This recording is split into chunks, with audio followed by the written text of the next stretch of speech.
CB on the mic. World Rule Talk. Yeah. CB break it down, yeah, the host with the vision. From the classics to the new, every film get precision. Obscure reels hitting gems, yeah, we dig in the vault. Every frame get examined, every angle we talk. From the old school grain to the high def shine. Indie flicks to the hits, yeah, we cover all time. If it's cinema gold, then you know we gon' say, hit subscribe, tap in, let the critics all play. Yeah, film talk strong, never fading away. World Rule Talk forever and a day longer. Yo, what up though? This is your boy C. to the B. coming at y'all once again with another movie review. So, today, we're going to be talking about one of my favorite all-time films. So now we're in the month of August, officially. In this month, we're going to be talking about 4 classic films. Y'all might not agree with me, but I think all 4 of these movies were gems. Now, each one of these movies are based on true events, and the people behind them started successful businesses and things like that. Now, this one right here, like I said, one of my favorite movies ever. Now, before I seen this movie, I thought, yo, how can a movie about McDonald's be entertaining? You know what I'm saying? Like, I couldn't wrap my head around it until I watched it. And that movie is The Founder. So, if you haven't seen this movie, make sure you check it out. You will not regret it. Now, there's also a book based on this. Well, the movie's based on this book. It's called Grinding It Out, the Ray Kroc story. And, yo, it's an excellent book as well. You gotta read it. Because I'm going to tell you now, you can watch the movie, but the movie isn't as detailed as the book was. Still a great film, but there's a lot of stuff in the movie that was, pretty much removed or changed around. You know what I'm saying? Or something like that. And I understand it's a movie, and you can't fit everything like you can in a book in the film. You know what I'm saying? But the movie was pretty good for what it was. Trust me, it's excellent. But today we're not going to do a traditional review because I don't want to talk about the movie itself. What I want to do is read the article, Hollywood versus history, and go over each character, and the actor portraying the character. So first you got Michael Keaton portraying Ray Kroc. He was born in 1951. Michael Keaton, an excellent actor. Every movie he was in was a gem. You know what I'm saying? I don't think I ever seen a bad Michael Keaton film. And then you got Ray Kroc himself. He was born October 5th, 1902. And he passed away on January 14th, 1984. So, the next character up, he's played by Nick Offerman, who he himself was born June 26, 1970. And he portrays Richard McDonald, aka Dick McDonald in this movie. And Richard, he was born February 16th, 1909, and he passed away July 14th, 1998. So he lived a pretty healthy life. You know what I'm saying? Next is John Carroll Lynch. He was also in a few movies I've seen from way back when. You know what I'm saying? Good actor. He was born August 1st, 1963. And the character he portrays is Maurice Mac McDonald, the older brother. And he was born November 26th, 1902. And passed away December 11th, 1971. And then next up, you got Laura Dern. Now, the movie that I'm pretty sure everybody on the planet Earth, knows her from is Jurassic Park, where she played Ellie Sattler. I mean, she was in some other stuff too before that and after, but that's like her standout film. And she was born February 10th, 1967, and she portrays Ethel Kroc, which was Ray's first wife. And Ethel was born December 2nd, 1901. But I could have sworn I seen a different year for her I thought she was a little older, so I'm not sure if this is accurate or not, but I'm just going off of this article. I'll come back later on if I learn something different, because you can't really rely on articles to not with everything 100%, but we're just going off of this article right here for now. So next, BJ Novak. I remember this dude from a couple other movies I've seen, and he portrays oh, I'm sorry guys, I meant to do Ethel Croc's date where she passed away. It's December 2nd, 1965. So yeah, that was a minute ago. Now BJ Novak, he portrays Harry Sonneborn, which this guy Harry Sonneborn is one of the big reasons why Ray Kroc was as successful as he was with McDonald's. You know what I'm saying? Like, he played a major part in that whole situation. But BJ Novak was born July 31st, 1979. And Harry Sonneborn himself was born June 12th, 1916, and passed away September 21st, 1992. Okay, Linda Cardellini. She plays Joan Smith, which was Ray Kroc's third wife. Now, in the movie, you wouldn't see it. It goes from Ethel to Joan. Because in the book, Ray Kroc, he loved the Joan. You know what I'm saying? Like, he really wanted to be with Joan. But Joan told him no because of her daughter and her mother, I believe. And so he married somebody else before Joan. So yeah, Joan Smith, she was born August 27th, 1928, and she passed away October 12th, 2003. Then we got Kate Nealon. Doesn't have a birth date up here for her. I'm not sure, what her birth date was, but she portrays June Martino, which June was a real one. In the book, she had Ray's back through and through. You know what I'm saying? She played her cards right, and she came out really wealthy later on. But June Martino, she was born August 10th, 1917, and she passed away January 29th, 2005. And right here, we got our last main character. He's played by Justin Randall Brooke. He himself was born November 4th, 1979, and he portrays Fred Turner. Damn, I can't talk. He portrays Fred Turner, who was born 1933, and he passed away in 2013. So Fred Turner wound up taking over McDonald's after a while, after Ray Kroc's time. You know what I'm saying? Like, that was Ray's guy right there. He was like a son to him. So yeah, man, all of these characters right here played a major role in how Ray Kroc became successful. Every last one of them. But we're going to actually get into, his fact versus fiction right here. So, questioning the story. Did Ray Kroc lie about his age to serve in World War I? Yes.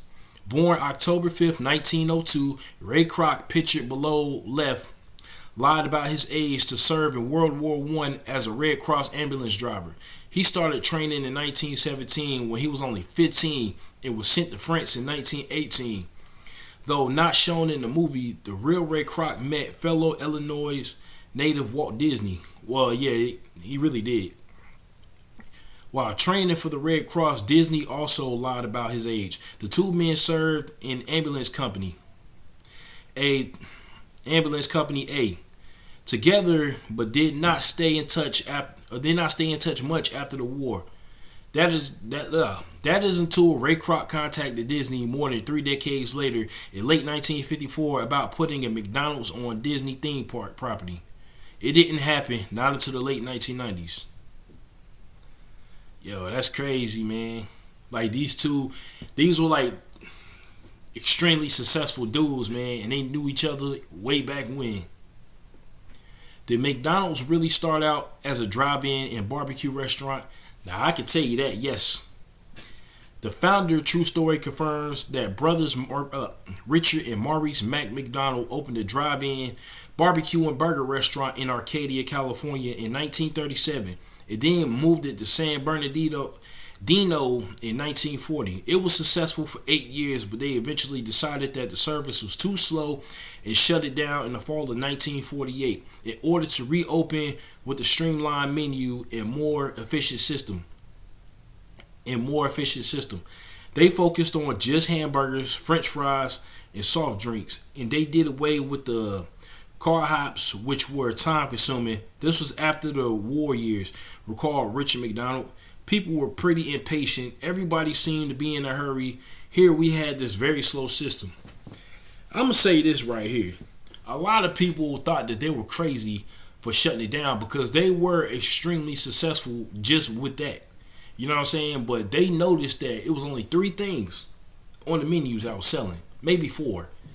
It was the burger, fries, shake, and the drink, the soft drink. You know what I'm saying? So they pretty much cut everything else. Cut the car hops. And then they even redid the building. You know what I'm saying? Crazy stuff. Did Ray Kroc first become involved with McDonald's when he was a milkshake machine salesman? Yes. In fact, checking the Founder movie, we learned that after serving in World War I as a Red Cross ambulance driver, Ray Kroc mainly worked in sales, and for 17 of those years, he worked as a paper cup salesman for Lily Tulip Cup Company. Some of his other jobs to help make ends meet, including pianist and DJ on the local Oak Park, Illinois radio station. Yo, this dude was a hustler. He was definitely a hustler. He transitioned from a successful career selling paper cups into working as a traveling milkshake machine salesman. The McDonald's brothers, who owned a small restaurant chain based out of San Bernardino, California, became clients of Ray Kroc's in 1954 after they had purchased 8 multi-mixers which sold at $150 a piece. A hefty price back then. Really was. The 5-spindle milkshake machine promised to make 5 shakes at a time. This little fella came in with the high voice, recalled Richard McDonald in a 1991 interview. He says, "My name is Ray Kroc. My brother and I were impressed with him. He was a very aggressive guy. That's the type it takes to sell anything." Like I said, man, this dude's work ethic was ridiculous. Really ridiculous. It was awesome. Like, I wish I had a work ethic like that. You know what I'm saying? Like, working 2 or 3 jobs at once. I used to have 2 jobs, though, for like a year and a half. But, you know, long story about that. But anyway, what attracted Ray Kroc to McDonald's? Upon his first visit in 1954, Kroc was blown away by the low prices and effectiveness of the restaurant's operation, which had been put in place by his owners, brothers Richard and Maurice McDonald. In particular, Kroc was amazed by how quickly the restaurant could fulfill a customer's order. This was partially due to the fact that they focused on just a few items, burgers, fries, and drinks, and had a chain of employees working together to prepare each order. The restaurant was drawing attention, especially after making the cover of American Restaurant Magazine in 1952. Initially, Kroc envisioned how much money he could make if there were hundreds of McDonald's across the country, each equipped with 8 of the milkshake machines, multi-mixers, that he sold. So I believe originally he just wanted to sell the multi-mix. He wanted to, become partners with them and just sell his multi-mixers. But then, he got distracted by, McDonald's itself and how well it was doing. Alright. In those days, nobody had 8 multi-mixers in one business, recalled Kroc. So I went out there and I was amazed. They were serving hamburgers for 15 cents, french fries for 10 cents, and milkshakes for 20 cents. And basically, that was the menu. And I said, that's for me. In real life, Kroc didn't make a cross-country drive to California. He flew out to Los Angeles and then drove to see the restaurant the following morning. So, again, he just wanted to sell the multi-mixers to them. He wanted to open up different chains to sell his multi-mixers.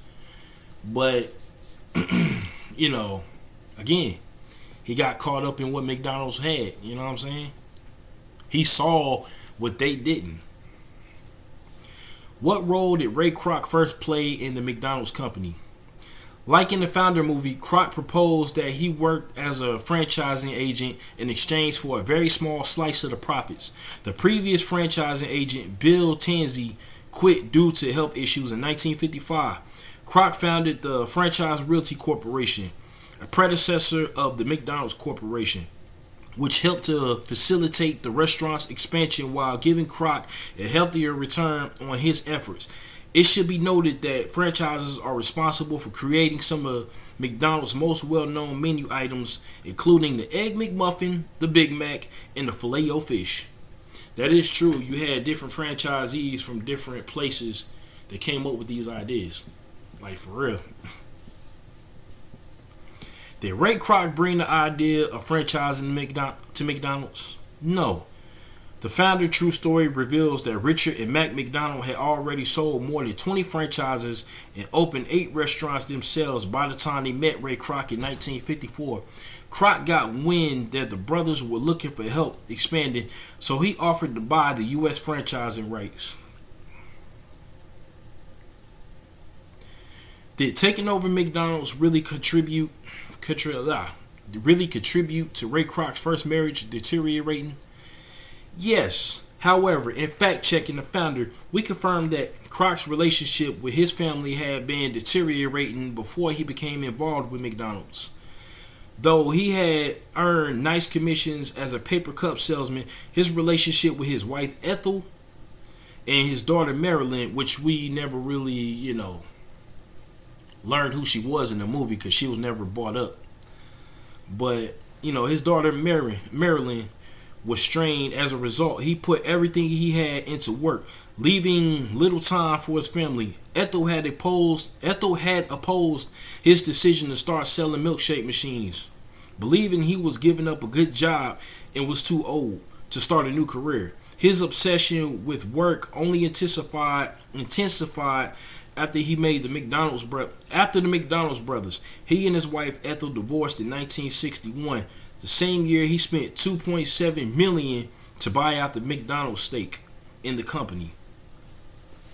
Yo, I'm telling you, look, let me say this right now.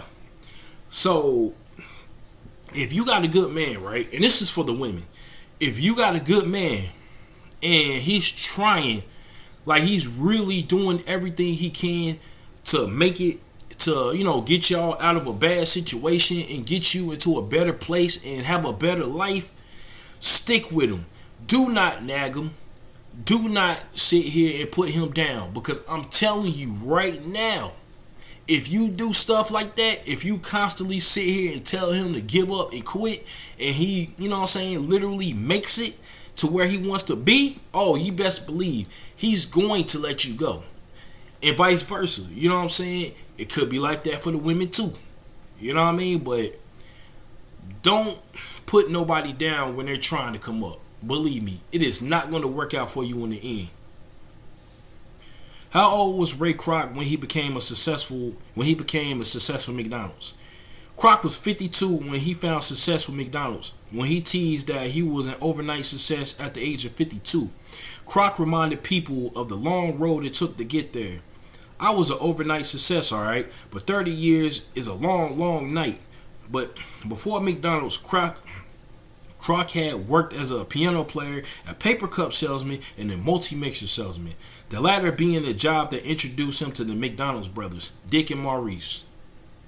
Hey, that makes me feel better, because right now, me and my people, we still trying to make our way up with the podcast, the merch. You know what I mean? We getting that recognition. You know what I mean? So we still up and coming, and we're all over 35. So yeah, man, I don't feel so bad. I'm actually inspired by this. Did brothers Dick and Mac McDonald really have no interest in expanding across the country? Dick and Mac McDonald did not have any interest in doing it themselves. Ray Kroc suggested that he tried to do it for them, and they were open to the idea, having just lost their previous franchise agent due to health issues. Alright, so in real life, they really did, want Ray to expand. You know what I'm saying? There was no argument there. Like, they put up no resistance for Ray's request to expand McDonald's. Now, in the movie, they did, because they told Ray Kroc that they tried that. You know what I'm saying? But for what happened was, you had different managers, different franchisees, but they were all selling what they wanted to sell. And that's why they stopped doing it. But in real life, you know what I'm saying, I guess they saw something in Ray Kroc, so they let him take over as the franchising agent. You know what I'm saying? But did the McDonald's brothers not tell Ray that they sold the rights to use their name in his hometown of Cook County, Illinois, to another company? Yes, though it's not focused on in the movie, it's really not. Before Ray Kroc could open his first McDonald's in Des Moines, Illinois, he had to buy out the Freelac ice cream. Damn, I can't read. Tripping. The Freelac Ice Cream Company contract for $25,000. It was an added expense that he could barely afford. The cost was even harder to swallow since Freelac had only paid $5,000 for the contract. Now that is in the book though, so whenever you get around to checking out that book, you're definitely gonna see that. What contributions did Ray Kroc bring to the McDonald's franchise? As he successfully unleashed the true franchising potential of the chain, Ray Kroc introduced standardization, automation, and discipline. Franchise owners were carefully selected for their work ethic and ambition. They attended Hamburger University in Elk Grove, Illinois, where they were put through a training course, earning certificates in hamburgerology with a minor in French fries. However, like in the Founder movie, the true story confirms that the golden arches and the sign that states how many burgers have been sold were both Richard McDonald's ideas, not Kroc's. Hey, you got to give credit where credit's due, right? Alright.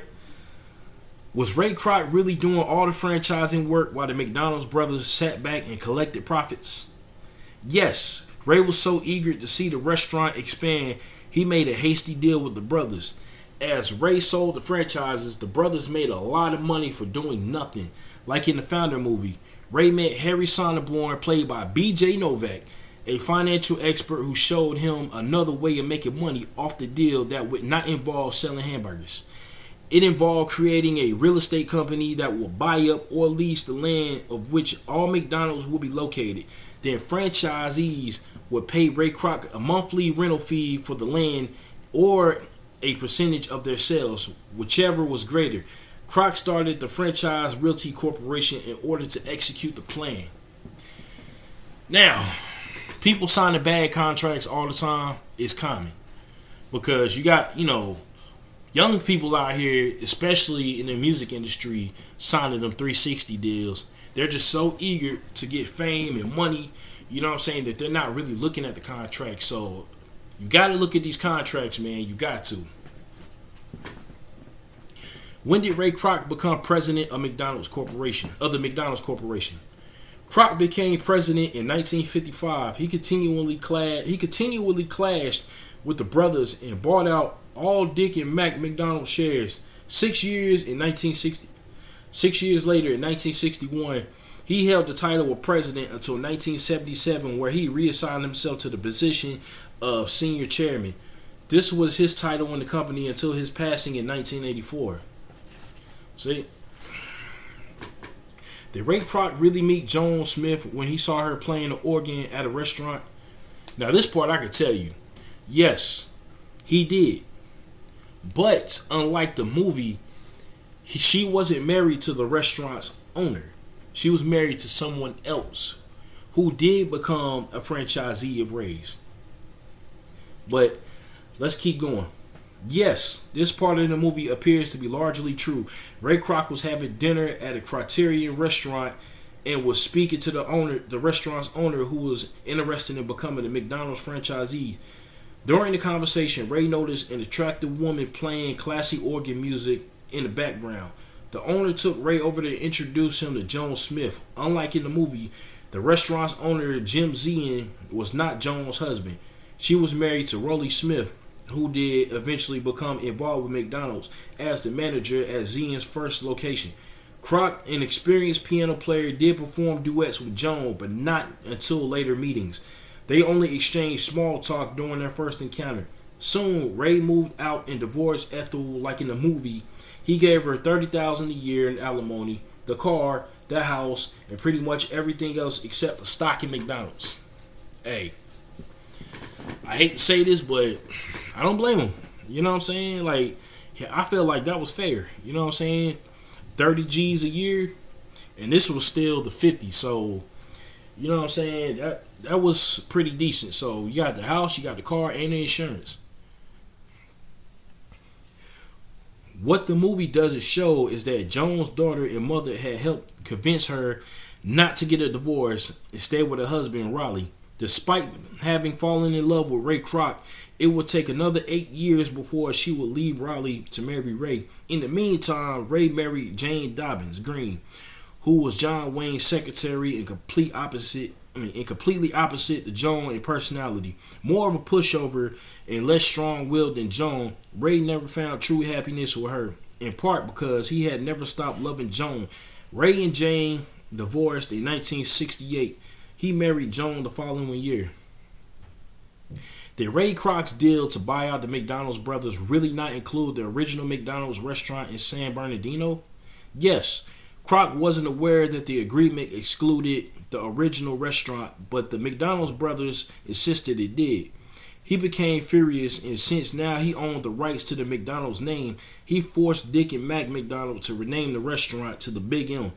Kroc then opened a brand new McDonald's a block away, and after 6 years put the Big M out of business. That's fucked up. I mean, I hate to say it, man, but yo, he like, alright, so y'all ain't gonna give me this restaurant? Change the name. I'm gonna put a McDonald's right here. Get the fuck out. You know what I mean? That's crazy, man. Yo, this dude was brutal, man, but at the same time, hey, you gotta do what you gotta do.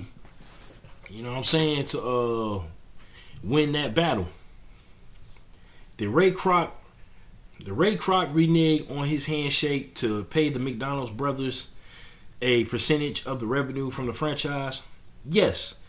After the brothers refused to give Ray Kroc the original restaurant, he supposedly cheated the brothers out of 0.5% royalty agreement they had been getting, which would have been valued at $15 million a year by 1977, and as high as $305 million a year by 2012. According to one estimate in his book, Kroc wrote, if the brothers played their cards right, the 0.5% would have made them unbelievably wealthy. Sure would have. Relatives of Richard and Maurice McDonald says that Maurice was so distraught that it attributed to his eventual death from heart failure a decade later. Did Ray Kroc really credit himself with being the founder of McDonald's? Yes. After the McDonald's brothers sold the company to Ray Kroc in 1961 for $2.7 million, he began to take credit for its birth. Suddenly, after we sold My Golly,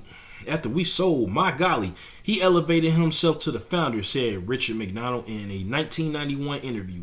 Kroc reinforced his claim of being the founder of his 1977 biography, Grinding It Out, The Making of McDonald's, in which he largely traces McDonald's origins to his own. First McDonald's restaurant in Des Plaines, Illinois, it was actually the 9th restaurant overall. However, he does include Dick and Mac in their original restaurant in his book. Kroc didn't open his Des Plaines restaurant until April 15, 1955, roughly 7 years after the McDonald's brothers opened the original San Bernardino location in 1948. Who does the McDonald's company consider to be its founder? For years, McDonald's celebrated Founders Day by honoring founder Ray Kroc. However, in 1991, the company decided to honor the McDonald's brothers in addition to Kroc. They are founders. They founded the concept. said Fred Turner, McDonald's then senior chairman. Ray Kroc founded the company that developed the concept into the largest food service organization in the world. So again, the McDonald's brothers, they're just as important as Ray Kroc, because for one, it was their restaurant, it was their name to begin with. So if they never started McDonald's, there wouldn't have been a McDonald's, and there possibly wouldn't have been Ray Kroc would have been around doing his thing, but I don't know if he would have been, you know what I'm saying, a conglomerate like this. You know what I'm saying? But yeah. Ray Kroc interviews and McDonald's documentary. Supersize your knowledge of the founder's true story with the McDonald's and Ray Kroc documentaries listed below. So that's pretty much all of it right there. So yeah, man, I feel like this movie, it doesn't really get talked about by a lot of people. I mean, there's a lot of reviews for it on YouTube, but I feel like, again, if you haven't seen this movie and you're into, like, you know, business and things like that, you gotta check it out. It's essential, man. I mean, even though Ray Kroc, you know, you could say he kind of took the restaurant from the brothers, but not really. You know what I'm saying? He just maneuvered his way into being the biggest thing around back in those days. You know what I'm saying? But yeah, man, again, the book is good. The movie, classic. You know what I'm saying? So that's pretty much it for the story of the founder. But you gotta, like I said, please, I know I sound like a broken record, but please go back, read the book, and you'll learn a lot more than this right here. Trust me.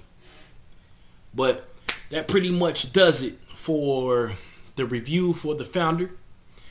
You know what I'm saying? And next week we're gonna come back and we're gonna be talking about Air, the Nike story. You know what I'm saying? That's an excellent movie too. Some people don't think so, but I do. But make sure y'all still stay tuned for that, and I will check y'all later. Alright? Oh, and before I go, I gotta give this movie a rating. So the founder for me flat out gets a 9.5. You know what I'm saying? But again, check it out. Now I'll talk to y'all later. Peace.